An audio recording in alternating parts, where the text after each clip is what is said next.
सुप्रभातम शिशु भाई और भौणी मैंने आज आम पढ़ा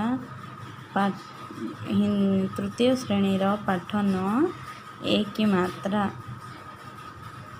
केला कदड़ी शेर सिंह पेट पेट देव देवता महादेव शिव मेला मेला माने कौन मेला माने मेढ़ा। रेल माने रेलगाड़ी खेत खेत वेद वेद रेलगाड़ी रेलगाड़ी मेरा माने मोर भेड़ा माने भेड़ भेड़ माने मेढ़ा आगे माने आगोकू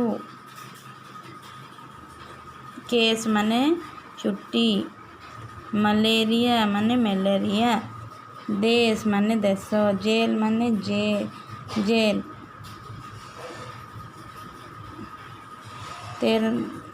तेरा माने तुमर सेना माने सैन्य मेहमान माने तुमर अतिथि देवता माने देवता रमेश माने रमेश सबेरा सकाळ गणेश गणेश। यह देश मेरा है यही देश मोर अटे।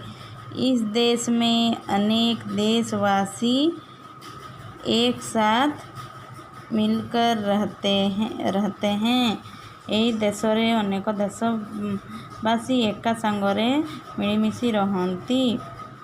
यह बहुत बड़ा देश है यह बहुत बड़ा देश अटे। भारत के नाम के अनुसार इस देश का नाम भारत हुआ। भरतଙ୍କ नाम अनुसार इस देशर नाम भारत होइछि। भारत बहुत बड़ा वीर था भरत बहुत बड़ा वीर थिला। वह बलवान जानवरों से खेला करता था से बड़वान जीव मानक सह खेलुथिला। भारत देश महान है भारत देश महान अटे। इस देश का आदर कर यही देशर मर्यादा रख इसकी पूजा कर एहार पूजा कर। इसकी पूजा ही हमें सुखी बना सकती है एहार पूजा ही आमको सुखी करि पारिबो। धन्यवाद पिला माने एपरि तम माने मध्य पढ़िबो बुझिबो हिंदी खातारे लेखिबो।